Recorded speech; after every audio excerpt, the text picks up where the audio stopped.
Everybody, Damo here, Charter Connection Fishing Charters and the Good Vessel Diversity.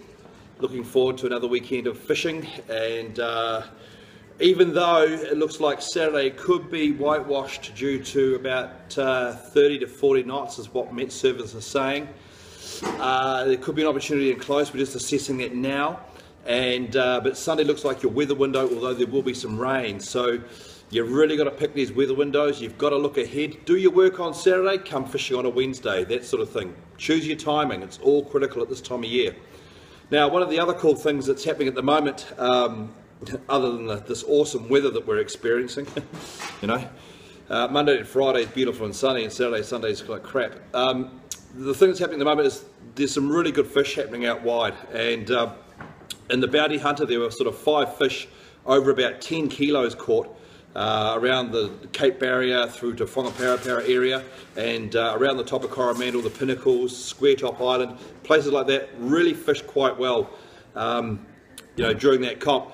Now, the big key to these big fish being caught, as I spoke about last time, is burley and setting things up so you've got your wind and tide and your burley flowing back onto your structure, and timing is the other thing. So dawn and dusk are your key bite times. That's the changing of the guard, if you like. The night shift become a bit weary, a bit tired in the mornings, and it's a perfect time for a predator that's waking up, say a big snapper, big kingfish, to come in, and sharks too, to come in and take those fish that have been sort of at it all night on the reef. Conversely, at the other end of the day, those predators again are waiting for all those fish to settle down and go to bed, if you like, and for the night shift to start. So there's a bit of a changing of the guard there, and those are your key critical times at the moment. Now, other areas have been working quite well. Last weekend on the Sunday, day after the Bounty Hunter, Diversity was up behind Carwell there and did very well with fish to about 10-15 pound. They're just here.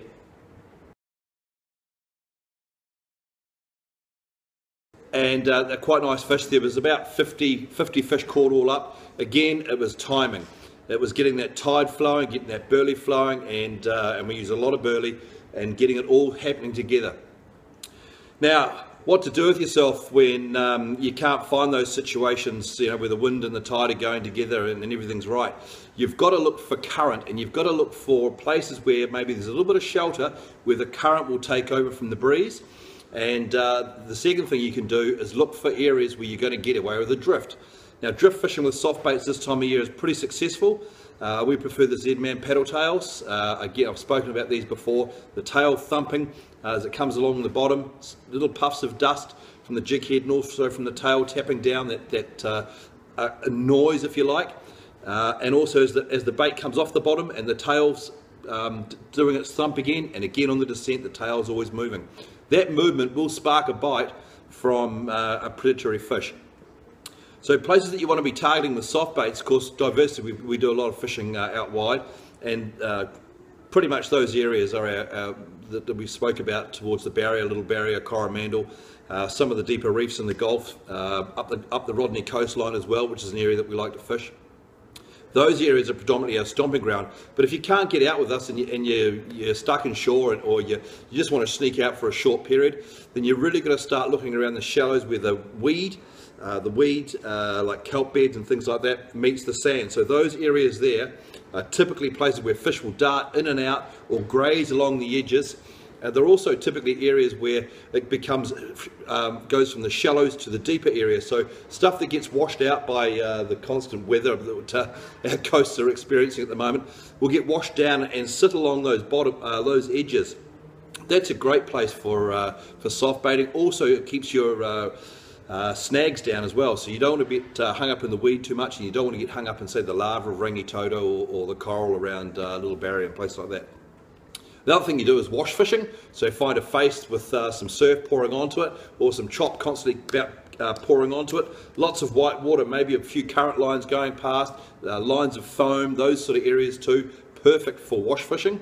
And again, your Z-Mans, your gulps, all those soft baits will work, but I do prefer the ones with the paddle tail. A couple of things you need to do.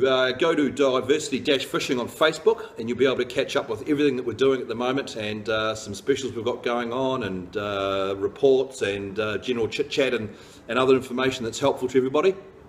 You also need to get into Top Catch and rug yourself up with some of this awesome ridgeline gear.